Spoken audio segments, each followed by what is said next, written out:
Oh, 100%, 100%. That's one thing. As you're building relationships, you're building your network, you're bringing partners on, you're joint venturing, doing whatever it is you're doing. You have investors.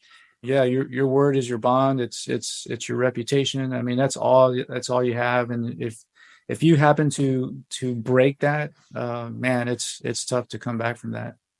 Especially when it's part of the reason it took me so long to want to make the leap into kind of the real estate syndication world and being on the general partnership side is because especially when there's other people's money involved, investors, they're my coworkers, my friends, my family. I can't think of a whole lot worse than having to look one of those people in the eye and say, hey, I could have or should have seen this coming, whatever this is, but I didn't, or I did, but I chose to ignore it. And hey, your money's gone, or, your investment is not what I said is going to be.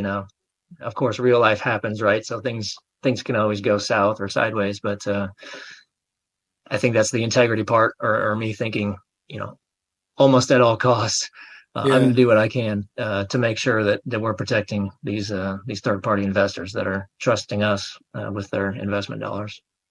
absolutely.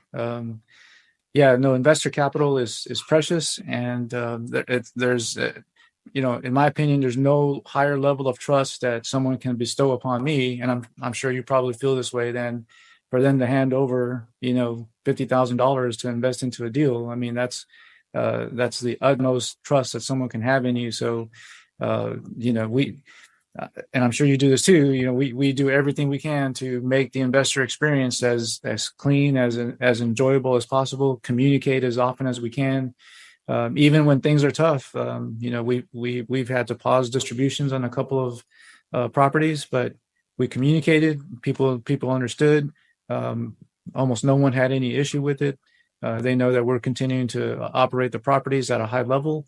So, and they understand it's just a factor of the economic conditions that we're in, right now. So, it'll pass by at some point, and we'll have distributions again. But as long as you are communicating and you are, really focusing on your investors, I think a lot of times those difficult conversations can be managed a little bit better. Certainly, and to the extent that you have those conversations, as you've mentioned, ultimately you can use those as you can probably come out of that with even more respect or trust from your investors. The way that you handle, that the downsides, or handle the when things go south. How do you respond? So, Yeah, yeah. fully agree.